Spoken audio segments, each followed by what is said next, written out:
خیرکم من تعلم القرآن وعلمہ، تم میں سے بہترین شخص وہ ہے جس نے قرآن سیکھا اور دوسروں کو سکھایا۔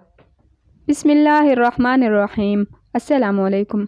آج کے سبق میں ہم سورہ بقرہ کی آیت نمبر 19 اور 20 کریں گے، تو آئیں شروع کرتے ہیں۔ آیت نمبر 19 میں ہے اوجا کاف زبر کا، یعنی جیسے صیبن زوردار بارش، من سے السمائی آسمان، فی میں ہی اس میں یا جس میں ظلماتن تاریکیاں یا اندھیرے ہیں، وا اور رعدن کڑک ہے، وا اور برقن چمک یا بجلی ہے۔ شروع سے پڑھتے ہیں۔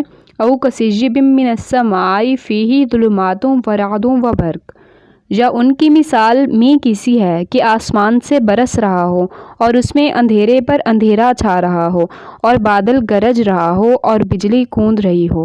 آگے پڑھتے ہیں۔ یجعلون، اس کے 3 حصے ہیں، یا زبر یا یعنی وہ، آگے ہے جیم عین اور لام۔ عربی میں جعلہ کا مطلب ہے بنا لیتے ہیں یا بنا لیا، تو واو اور نون جمع کی نشانی ہے، تو یجعلون وہ دے لیتے ہیں یا بنا لیتے ہیں، اصابع انگلیاں، ہم ان کی، اصابعہم انگلیاں ان کی، فی میں آذانی کان، ہم ان کے، وہ دے لیتے ہیں اپنی انگلیوں کو اپنے کانوں میں، من سے الصواعق بجلی کی کڑک کی آواز سے، حاضرہ ڈر سے، الموتی موت کے۔ شروع سے پڑھتے ہیں۔ یجعلون اصابعہم فی آذانہم من الصواعق حاضر الموت، یہ کڑک سے ڈر کر موت کے خوف سے کانوں میں انگلیاں دے لے یا دے لیتے ہیں۔ آگے پڑھتے ہیں۔ واللہ، اور اللہ، محیط گھیرے ہوئے ہے یا گھیرنے والا ہے، بازر بھی یعنی کو، الکافرین کافروں کو، واللہ اور اللہ، محیط گھیرنے والا ہے، بالکافرین کافروں کو۔ پورا پڑھیں گے۔ واللہ محیط بالکافرین، اور اللہ کافروں کو ہر طرف سے گھیرے ہوئے ہے۔ اگلی آیت پڑھتے ہیں۔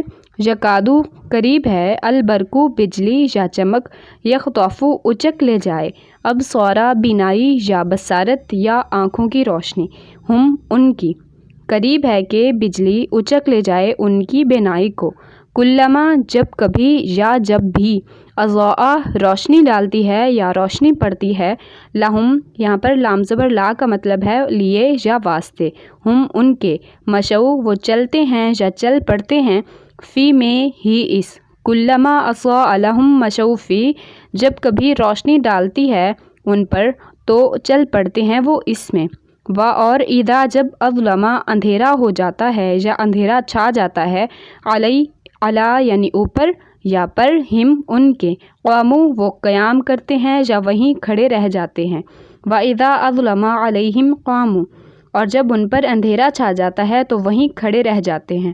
آگے پڑھتے ہیں۔ و اور لو اگر، شاء چاہتا یا چاہے، اللہ اللہ، لا ذہبا یہاں پر لام زبر لا کا مطلب ہے ضرور، ذہبا چھین لے جائے یا لے جائے، بسمعی سماعت کو یعنی کانوں کی سننے کی قوت کو، و اور ابصاری بصارت، ہم ان کی، تو سماعت ان کی اور بصارت ان کی۔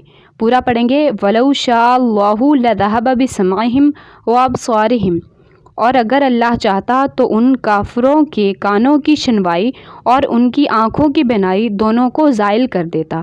آگے پڑھتے ہیں۔ انا بے شک، اللہ اللہ، علی اوپر یا پر، کلی ہر، شیئن چیز کے، قدیرن قدرت رکھنے والا ہے، ان اللہ علی کل شیئن قدیر، بلا شبہ یا بے شک اللہ تعالی ہر چیز پر قادر ہے۔ ان آیات میں ہدایت کے بدلے گمراہی خریدنے والوں کی دوسری مثال بیان کی گئی ہے کہ جس طرح مسافر اندھیری رات میں سفر کرتا ہے، جب بجلی چمکتی ہے تو کچھ چل لیتا ہے اور جب اندھیرا ہو جاتا ہے تو وہیں کھڑا رہ جاتا ہے، اسی طرح اسلام کے غلبے اور معجزات کی روشنی اور آرام کے وقت منافق اسلام کی طرف راغب ہو جاتے ہیں، اور جب بھی کوئی مشقت پیش آتی ہے تو کفر کی تاریکی میں کھڑے رہ جاتے ہیں اور اسلام سے ہٹنے لگ جاتے ہیں۔ یہی وقت مسلمان اور منافق کی پہچان کا وقت ہے۔ الحمدللہ آج ہمارا دوسرا رکوع مکمل ہوا، تو آج کے سبق میں اتنا ہی، باقی انشاءاللہ اگلے سبق میں۔ اللہ حافظ۔